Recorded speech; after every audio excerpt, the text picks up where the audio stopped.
Hi guys. So in I've been kind of busy. I've been trying to organize a physical playtest of UEVR just in my local area, inviting some people to come try it next weekend, just get their impressions, record some first reactions. Might be cool.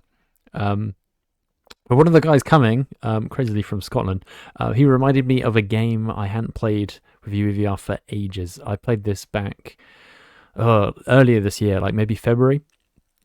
But it's called Pacer. It has a few of the ex Wipeout devs on it, and I'm a big fan. I'm a super fan of Wipeout. PSP games also really awesome in PSP VR. I actually came eighth in an Omega Pilot tournament and won a Kiwi design facial interface, which is pretty cool. So this is right up my alley.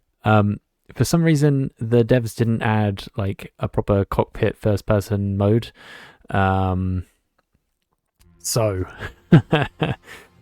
with the new attached to model, so yeah, context. So the last time I did try and make a first-person mode, but because the camera was constantly getting animated to move back and forward with like the speed effects, it was not really going to work because it would camera would move up or down, like even if you moved your view on the ship. But attaching this now, it fixes it to the center of the geometry. It's interesting, the ship still moves, so it feels kind of like, I don't know if you've seen that Lost in Space film with the Friends actor who was in it, and at the start of that film he's in a spaceship and it's like all around him kind of moving. It feels like that, if I would imagine it. And if you played like Ballistic NG, which is another Wipeout kind of game, has a VR mode, definitely check that out, by the way.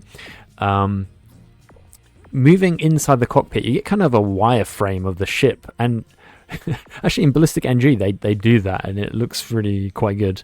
I've tried a few of these ships in this demo, and yeah, they look fucking awesome. So yeah, definitely check this out. I would add this to your wish list. I think the devs kind of abandoned this game, so and maybe hopefully they'll come back and be like, oh yeah, let's just add a native VR mode, because this feels insane, like way faster, more intense.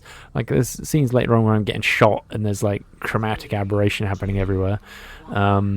Feels really good. The sense of speed in here is pretty amazing. This is one of these games where there's a few shaders that have issues in one eye, and it's the kind of thing where actually I was going through this lap and I was like, does this bother me? Nah, it doesn't really bother me. But then I tried it without, and you can play it with sync. The performance is worse. That's the thing. So I mean, it doesn't look any worse, but if you're struggling to run it, I'd probably keep it native. But yeah, so just look at this. This looks freaking awesome. And you'd say like, oh, that's in your way, but you should try flying some of the ships in Ballistic NG, and this is good visibility. So just doing a time trial mode, just because I literally haven't played this since February. The weapons feel really awesome, especially when ships blow up in front of you, which you'll see in the next race or so. But yeah, this kind of method is going to fix a lot of the games that don't have cockpit mode. So the redacted city driving game that won't be mentioned, actually the model disappears when you go into first person. So this would help, because I did try and use the camera adjustment to make a kind of cockpit view like you'd see in the modern version of redacted city driving game. And playing things like Hot Wheels Unleashed also doesn't have a first-person mode, so that actually might be another good candidate to try with this for racing game fans. Yeah, this just feels unnatural fit for VR. This feels just like a VR game. Like even this janky cockpit. It would be interesting to see if someone makes a cockpit model and it imports it and like releases a plugin to drop in to replace the ship models, because that would be super neat. And you know what? Maybe even I'll look into that. This is a cool game though. So yeah, Pacer, put this on your radar. Let's hope we get a Wipeout Omega Collection port to PSVR 2 or Steam. Hey. So yeah, thanks guys.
3, 2, 1, go.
Three, two, one.